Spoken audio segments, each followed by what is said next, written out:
that we have as Toastmasters. Distinguished Toastmaster Linda Clark, our Vice President of Education. Thank you so much, Madam Moderator. Good afternoon to our dignitaries, our distinguished Toastmasters, fellow Toastmasters, and prospective Toastmasters. As your Vice President Education, I am here to share with you a very common saying in the Toastmasters realm. Toastmasters wear many hats. You may be thinking, what exactly does that mean? I'm going to tell you. During the course of any Toastmasters meeting, and particularly Sunrise Toastmasters meeting, I have to confess, these fabulous, well executed, well run meetings don't just happen on their own. They happen because we are all in place to serve our meeting roles. I'm here to share with you Toastmasters wear many hats and the various hats that every Toastmasters wear from time to time during the course of a meeting. We will start, first of all, with the main role, keeping the main thing, as I love to say, and that's our Toastmaster of the day. What is the purpose or the role of the Toastmaster of the day? The Toastmaster of the day is essentially the presiding officer of the education session. This is the individual who has responsibilities in our club for selecting a meeting theme. And with that meeting theme, the table topics master is guided on the types of questions to present. Our grammarian is guided on the word of the day. Everything works in harmony and synergy flowing from the Toastmaster of the day. This role is critical in Sunrise Toastmasters because we run a very tight meeting, a very efficient meeting. And the main role of the Toastmaster of the day is to ensure that our meetings start on time and end on time. The Toastmaster of the day is also responsible for being what we call a congenial host. What does that mean? Ensuring that our members and our guests feel welcome during the education session. And thirdly, the Toastmaster of the day is responsible for introducing our prepared speakers, our table topics master, and of course, our general evaluator. So that's the person who essentially, as we say in Toastmasters, steers this ship. What are some of the points that I believe are important for being an effective Toastmaster of the day? And I know our president will smile as I say this. A Toastmaster of the day should always have the meeting agenda handy. Why, do you ask? Because, as I stated, the main function of a Toastmaster of the day is to start on time and end on time. And the only way that a Toastmaster of the day can do that is to have that agenda handy. That agenda is our roadmap. It's our Bible in Sunrise Toastmasters. It's how we are able to brag about running efficient lunchtime meetings. So the Toastmaster of the day should always have the agenda handy. Second, the Toastmaster of the day is responsible for introducing the prepared speakers. And I'll speak a little bit about what the prepared speakers are responsible for later in my presentation. But overall, it's important for the Toastmaster of the day to be organized, to be anticipatory, because certain things tend to happen during the course of a meeting, and to ensure that the Toastmaster of the day is efficient. So that's our top role. Next, we're going to move on to the timer. And again, we talk about working in harmony, starting on time and ending on time. That's the purpose of our timer. Our timer ensures that the prepared speakers are within time. Our table topics master hosts his or her session within the allotted time frame, and that our table topics responses are also within time. in addition to our speech evaluators, and Geraldine will speak about that portion in her segment. Effectively, or essentially, in every Toastmasters meeting, we are trained to be efficient. We are trained to be punctual and focused on time. That's what the timer does. Next, we're going to talk about our grammarian. And I mentioned about how our grammarian really should work in harmony with the Toastmaster of the day and the theme of the meeting. The role of the grammarian is twofold. First, the grammarian introduces a word of the day and creates buzz and excitement during the meeting by encouraging members and participants to utilize the word of the day during the course of the meeting and to show that we are all actively listening. We snap our fingers during the course of the meeting to ensure that we are using the word of the day, and we applaud persons who are using the word of the day. The grammarian is also responsible for taking note of any improper use of the English language, because we are all about public speaking and speaking clearly and articulately. And the grammarian may also jot down any notable words or phrases that happen during the course of the meeting. Now, again, a grammarian's report or any functionary report need not be lengthy. It's simply a snapshot of how many persons utilized the word of the day, what was said and how that could have been framed a bit better, and what was said that really stood out in the mind of the grammarian, and doing so efficiently. Our next role we have is our R counter. Our R counter, again, all about active listening and simply alerting participants on the program as to when we are using what is called pause fillers or crutch words during the course of the meeting, such as and and but, and so, and you know. All of those words that we tend to plug into our speaking when we're not quite sure what to say and we don't feel comfortable pausing and collecting our thoughts. That's the purpose of the R counter. And for the benefit of our guests, these reports are all meant to strengthen us as members, as public speakers, and as Toastmasters. So we don't ever want to make persons feel uncomfortable. If in fact your name is called on any of these reports, they are truly meant to be constructive, helpful, and beneficial to all of us as we speak and we present on any platform. Our next role, our next hat that we wear as Toastmasters, and this is one of my favorite roles, the general evaluator.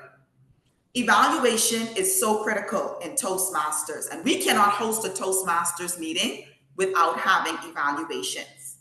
And again, Geraldine will speak about the specific speech evaluators. A general evaluator is responsible for giving an overview of how the meeting went, the planning of the meeting, the execution of the meeting, and is responsible for sharing reports or calling on our timer, our grammarian, and our R counter to give their reports and what they heard during the portion of the meeting. So again, it's almost like the presiding officer of the evaluation segment. And it's a role that I say, again, is my favorite in the club. The general evaluator also has about 4 to 5 minutes at the end of the functionary report to outline what he or she observed during the course of the meeting, whether the meeting started on time, were all roles filled, did everything flow smoothly and in accordance to what we know the Toastmasters way to be, and here in Sunrise Toastmasters. Now we're going to speak a bit about a role that is revered by many and is always a great topic of conversation, and that's our table topics. and we're talking about the role of the table topics master. The purpose of the table topics master is to provide members who do not have a role on the program an opportunity to speak impromptu. Essentially, that when a table topics master is leading the session, that is what he or she should be focusing on. Should be focusing on members who don't have roles or members who have smaller roles when the meeting space may be a bit thin, and then transition to the guest. A table topics master should also indicate that there's no right or wrong answer in table topics, and always lead in the applause, as we say, to make everyone feel comfortable. And as I see that I'm on my red light, last but not least, I'm going to speak about the prepared speakers. Our prepared speakers are simply persons who are delivering speeches in accordance with the Pathways education platform in our club. And it's a great way to be comfortable with delivering those longer speeches, being challenged with projects, and essentially giving those goals to our club and developing as a public speaker. Those are the hats that Toastmasters wear. I now yield to Madam Moderator. Thank you, Madam Vice President of Education, for that very thorough presentation on how many hats a Toastmasters wears. And we know that they expand and extend beyond the club walls. Our second panelist today will be speaking about Free Toast Host. She is our Vice President of Membership. She will be speaking from the motivational strategies. Again, all of these sessions are Q&A, and please help me welcome our Vice President of Membership, Distinguished Toastmaster, Susan Veneta.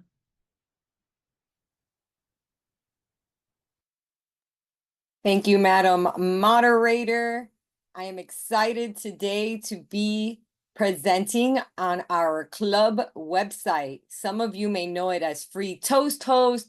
Some may know it as FTH. Others may simply know it as Sunrise Toastmasters.toastmastersclubs.org. Whichever the case, we want you to have our club website on your favorite. So it is Sunrise Toastmasters.toastmastersclubs.org. So we want you to be able to get there, and I'll share it in the chat.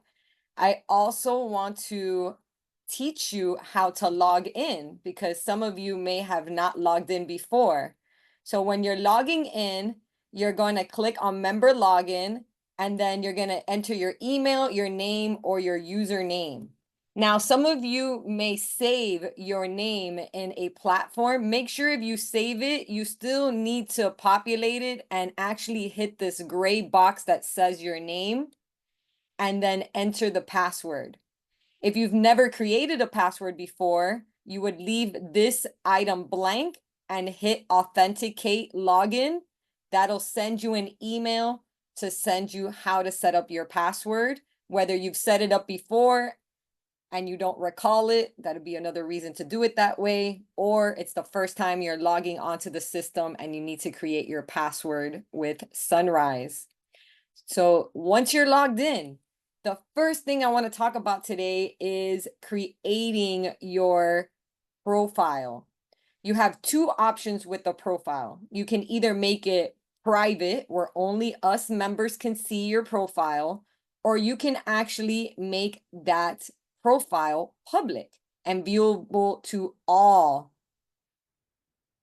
When you're logged in, so I know that I'm logged in because it says my name, I'm going to go to edit your profile. So when you click on edit your profile, this box pops up. And some of it is basic information, but the first thing you want to notice is check to be included in the public Meet Our Members page. And as you see, I've decided to check this item, which then includes me in the profile for anyone to view. If I unclick it, I'm still creating the profile, but now only members would be able to see it. So I'm going to click it back on because I do want to be public. So your name with Toastmasters designation. So if you are a DTM or you want to include your current pathway level that you've completed, this is where you would add it, and this is how you would be displayed. You can add your email, secondary email, phone number. Now the next part is email settings. You go to email settings to uncheck all the emails you don't want to receive so that you click them whether you want to get them or not. I like to get the agenda emails, so I have that enabled. Social links. You actually get to add some of your personal links or your business links. So by making mine public, it's another place that someone that's searching my name would find me. And that's why I've included some of my personal and some of my business information when someone would look for me on this site. And then finally, the actual profile and biography. So here you can upload a picture. So you just upload here. I picked this little picture of me. And then in brief member bio, I included the information that I wanted to include. And this does not change automatically. So each year you would need to come in and update an information. Mine is Toastmasters related. So each year I do update the information. Of course, for all this to be updated, you would need to then save so that it actually saves. Now you're like, well, where is this showing? So I'm going to close here. That's how to edit it. And now once it's edited, here in the main menu, there is a meet our members. So let's see which members have already gone in and done a profile and made it public, because this is our public. So we have our president, our VPE, there's mine that I just showed you. We have our VPPR, we have our secretary, we have our member, Distinguished Toastmaster Geraldine, and we have our member Karen Roll that has her name but hasn't updated her picture or her profile. So that's an opportunity. But as you see, many of our members have an opportunity to update their profile and maybe have this opportunity to show yourself and showcase yourself to a larger audience. And again, you can just choose and maybe have this opportunity to show yourself and showcase yourself to a larger audience. And again, you can just choose to be private. But it's nice to learn a little bit more about our members. And therefore, I really want to encourage you to update yours so that you can have your profile picture as well included next. So that is, we've gone through two things. I taught you how to log on because you got to get on the system. I taught you how to create your profile and either make it private or go public with it. The next thing I want to cover is how to sign up for a role. Our Vice President Education posts every week, what role do you want? You actually have the opportunity to plan ahead. Each month, she releases the agendas for the full month. You can actually sign up for a role 3 weeks from now. If you know you want a certain role and that's the day you're available to do that role, then go ahead and sign up. It gives you an advantage. So we're all going to learn how to do that together today. So that is my next screen. So once you're click on meeting agendas. So same thing, you're logged in, members only, you go click on meeting agendas. When you click on meeting agendas, the most current agenda will be the one that comes up first. So since today we have a meeting, October 29th is our date. This was a special meeting, so we didn't have every single role, but as you see, we confirmed our roles. But now let's go and jump ahead. So let's say you want to speak 2 weeks from now. So I'm going to go to view another agenda. When I go to view another agenda, I'm going to scroll down to that date. And that date is November 12th, 2 weeks from now. So I just went to the November 12th agenda. And some of the things that you'll see is that not all the roles are filled.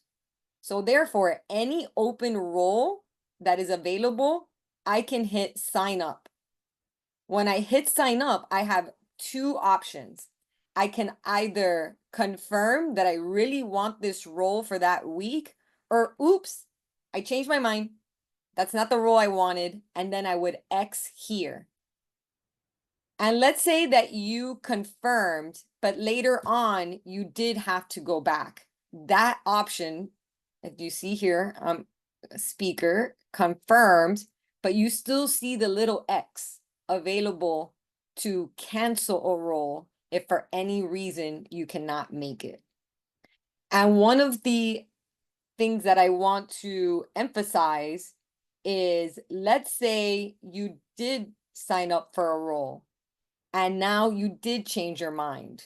If it's within 72 hours of a meeting, you really should make an effort and try to fill that role with someone else. And therefore, we don't have empty roles. Sometimes life happens, but we want to help each other to fill that role. Why? Because as you see, it takes preparation.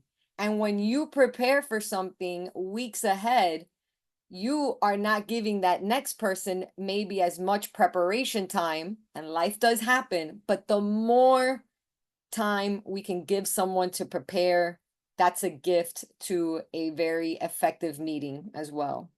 So we've learned a couple things: logging on, our member profile, private or public.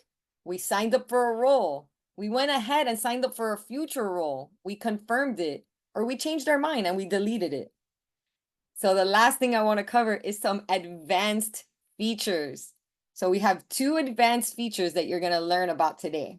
And one of those advanced features is sending an email. So if you see here, email and contact forms, if you click there, you can actually send an email to the whole club or to an officer. Or you can share a contact us form with someone you want to share the club with. Also, there's the mentoring form. So you can request a mentor through the email and contact forms. So I wanted to show you that because these are some advanced features that are an opportunity for you to email someone that you may not know their email, or to reach out to a mentor that you're interested in the club. And finally, the last advanced feature I want to share with you today is our member downloads. So if you go to member downloads, you will see several documents that are for our club, including the timing lights, including meeting forms, and of course, some extra member interest survey, the anatomies of a meeting, and you may want to share that Sunrise membership application with the next guest or with one of your friends. I want to thank you for learning a little bit more about the Free Toast Host FTH Sunrise website, whatever you want to call it, but it really is that central location for our club to communicate and to sign up for roles. Thank you, Madam Moderator. Thank you, distinguished Toastmaster Susan Vanetta, for showing us how to really use and benefit the Sunrise website. So thank you again for that. For those of you that have any questions, please make sure that you jot them down. So when we're at our Q&A, you will be able to ask that question. Don't want you to forget it. And now please help me welcome our third and final panelist for today. And that is none other than distinguished Toastmaster Geraldine Hogan, who will be talking about evaluation excellence. How do we improve our evaluations? And with that, please give her a very warm welcome, distinguished Toastmaster Geraldine Hogan. Thank you, Madam Moderator, for today's meeting, fellow Toastmasters and guests. An effective evaluation is a powerful tool. It highlights areas of improvement for members, and it also provides an opportunity for us as evaluators to help our speakers become more confident and to give more speeches. And as I always say, the best way to become a better speaker is to speak. Today, I will discuss 3 aspects of a speech evaluation. That is how to prepare for the evaluation, what to include in the evaluation, and how to deliver that evaluation. Now, let me take you back to my very first Toastmasters speech. It was the icebreaker. I stood before the audience because this was before Zoom, and I went through an entire litany of my life, where I was born, where I went to school, what my jobs were, who I was married to. And as I delivered the speech, I delivered it as if I were reading. I went from left to right with my body. When the time came for that speaker for my evaluator to deliver my evaluation, the one thing that she pointed out was that I rocked during the entire speech. And I remember that feedback to this very day. Whenever we have an opportunity to evaluate a speaker, we want to include information that will help that speaker to become better. But the evaluator did not also include the fact that I rocked the entire time. She also pointed out some things that I delivered well. And even though I don't remember everything, I'm pretty sure she said it was well organized because I went in chronological order of my entire life. We want to make sure that we include information that will help the speaker in delivering their next speech, but we also want to focus on something that's positive in that speech evaluation. The other thing that we want to make sure that we include is the purpose of the speech. With Pathways, our evaluation forms always include the speaker's purpose. Make sure you review the evaluation before you deliver the evaluation, but you also want to speak to the speaker if you have time. But if you have time, and this is really something that happened to me recently, I had the opportunity to evaluate a speaker, and during her speech, I realized I actually needed to review her project because it was on communication style. And as she delivered her speech, she talked about her articulation style and not her actual speaking style. And I realized, well, I didn't know for sure, but I didn't think she had read the speech project in Pathways. Pathways provides us that information. And in reviewing her speech, I then had to decide what would I include in the evaluation and what would I leave out. And it took me a while to figure out that I wanted to say whether or not she met the speech evaluation. And I could only do that by actually reviewing the project. It's not something that happens often, but it does sometimes happen that we may need a little bit more information than the actual evaluation form. So remember, consider how we're preparing, review what we're looking for prior to the evaluation, if at all possible. And what are we going to include? We're going to include those things that the speaker did well. And we're also going to include those things that the speaker may want to work on in future speeches. Another thing I want to definitely include, and that is how to deliver the evaluation. And I think that that is probably the most important thing for us to consider when we're delivering a speech evaluation. We want to always be respectful. We want to always not just provide helpful information, but we have to consider how that information is going to be received. And in doing that, we sometimes have to leave out information. Have you ever had an opportunity to talk to someone and you asked yourself, or you said something and you thought, I really shouldn't have said that? Because you realized after you said it, it wasn't well received. It wasn't received the way that you intended for it to be received. A poor evaluation, and I use the word poor, but that probably is not the best word. But whenever we deliver an evaluation that discourages a speaker, that makes the speaker not want to speak for months, if ever again, we haven't really done a good job at evaluating.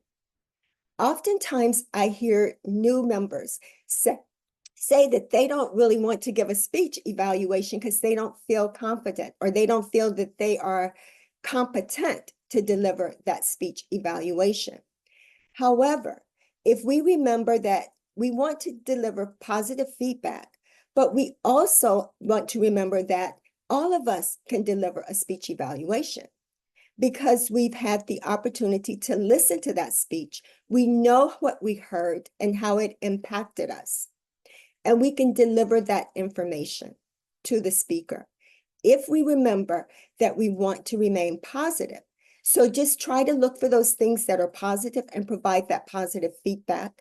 Although you want to provide helpful information, if you're not sure that it's going to be helpful, I have a saying, when in doubt, leave it out. If you think that they may not actually understand what it is that you want to say, don't include it, especially in the verbal evaluation. We also have the opportunity to deliver the written evaluation, and that provides us with more opportunity to choose our words carefully.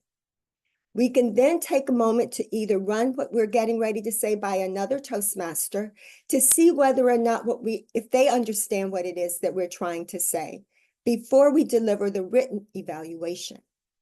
And remember, when thinking about how we're delivering that speech evaluation, we're not just talking to that speaker. We're talking to everyone in the audience. And sometimes how we evaluate a speaker may actually impact a potential speaker who may decide not to speak based on the energy that we bring to a speech evaluation. We have to remember, we're not just talking to the speaker, we're talking to everyone when we're delivering that evaluation. And we can always find a positive way to deliver that information, whether it's just commending someone for standing up and speaking, or whether it's actually telling someone what they did wrong, but in a positive way so that we encourage our speakers to speak. So when delivering an evaluation, remember to prepare. Know what you're looking for in that speech evaluation. Know what you're going to include in that speech evaluation, and make sure that you've also always reviewed the Pathways Project, and then consider how you're going to deliver the evaluation. And you want to deliver that evaluation in a way that will encourage the speaker to continue to speak. Because remember, the only way to become a better speaker is to speak. Madam Moderator. Thank you, distinguished Toastmaster Geraldine Hogan, for that great presentation on how to perform incredible evaluations with excellence. So thank you again to all of our panelists. Let's give a big hand to our panelist number one, distinguished Toastmaster Linda Clark, number two, distinguished Toastmaster Susan Vanetta, and distinguished Toastmaster Geraldine Hogan. And at this time, what I will do now is open it up for questions. So if you have a question, please raise your hand and let me know who that question is for, and we can go ahead and get started. Our first question comes from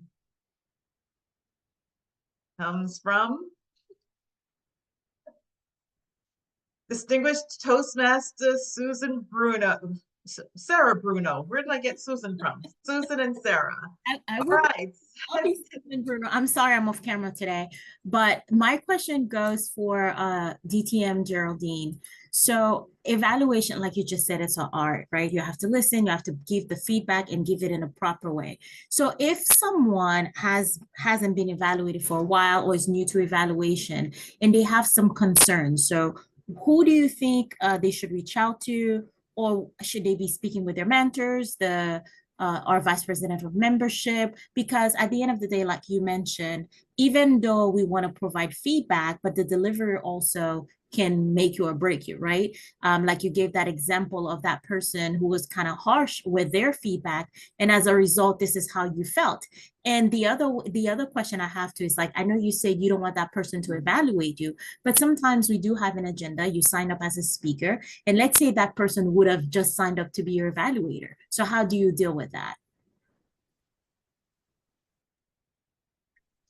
I'm going to address how I will deal with it first, because believe it or not, in that particular club, I was a member of several clubs, and I just decided not to ever speak in that club.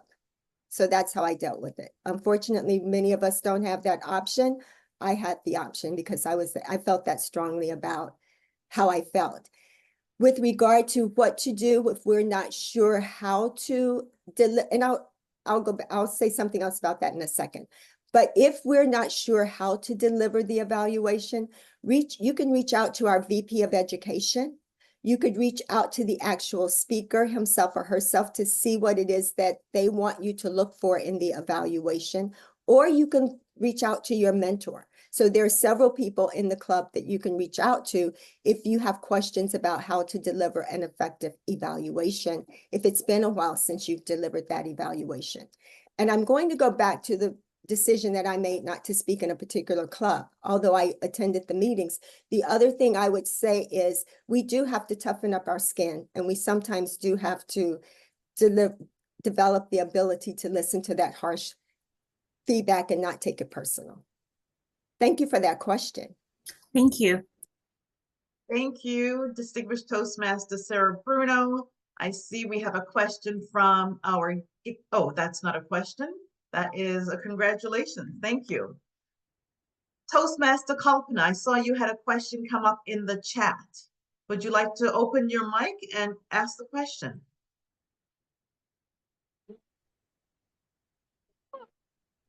Geraldine, I just wanted to know how to structure the evaluations. If you just touch base on it, please. I believe that we should structure our evaluations to start with a positive comment, make suggestions for feedback, and then end on a positive note. That we usually refer to that as the sandwich method. I don't think we always have to do it, but I think that it will always be, for me, it's always the best way. Start and end on a positive note. Thank you to Toastmaster Kalpana and Geraldine. Do we have any other questions on the table? We have another question from Rachel Bruno and then Distinguished Toastmaster Alex. Okay, Rachel, please go ahead and ask your question. Yes. Directed to who you want to. My question is for Susan. I saw how you told us to sign up.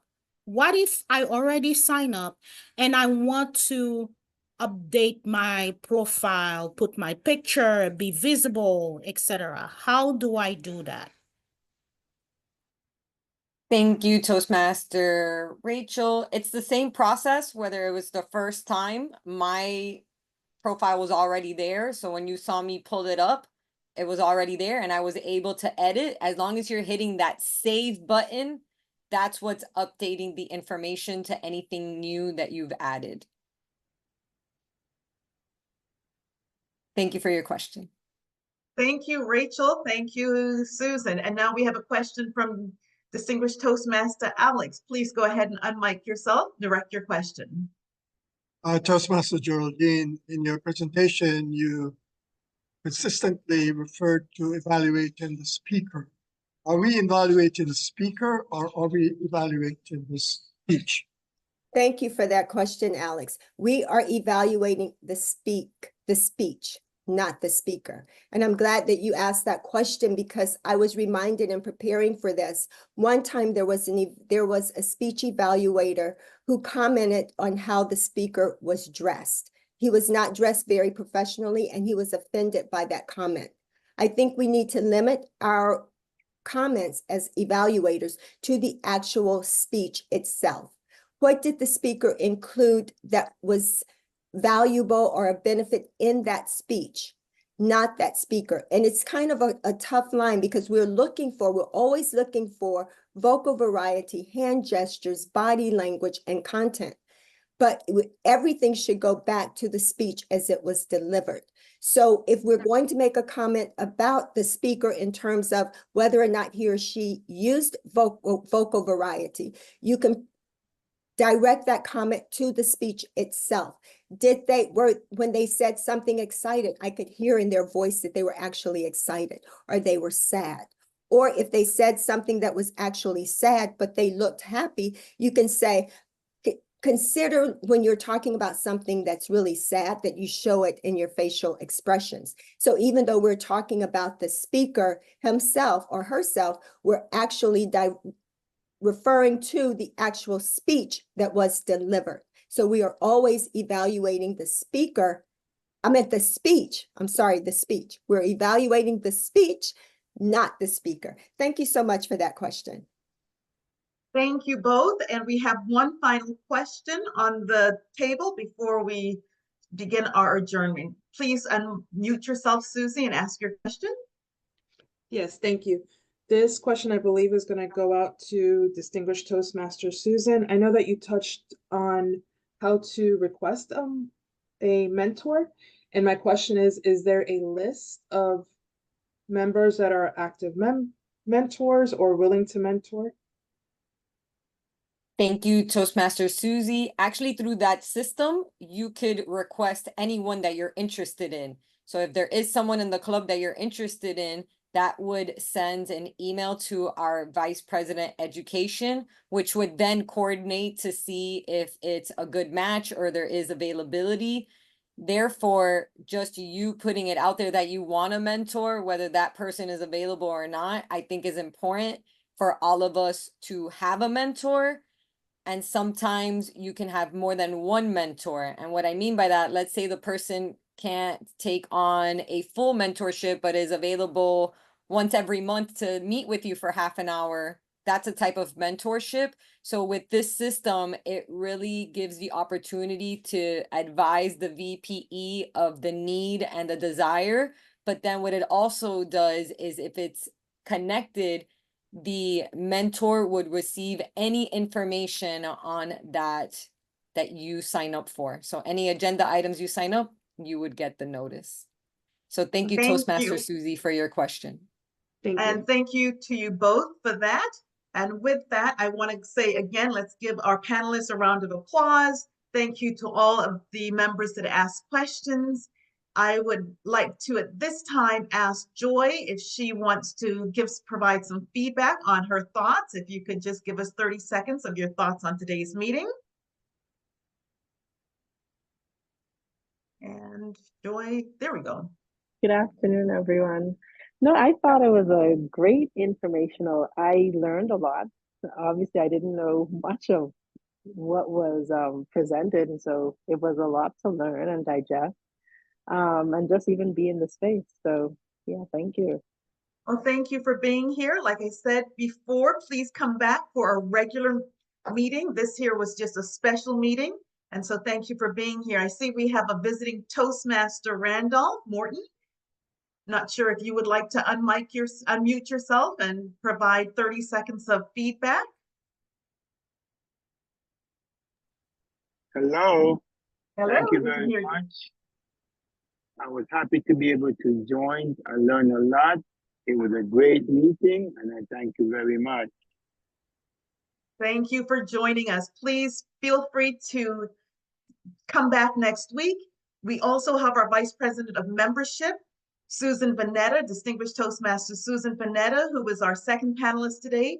She will stay on a few minutes after the meeting if you have any questions about Sunrise, about Toastmasters, about joining us. So please hang on afterwards. And with that, because we are at 12:55, I want to say again, thank you to everyone. This was a special meeting. Congratulations. Thank you to our Vice President of Education for suggesting that we do this for our 5th meeting of the month. And I think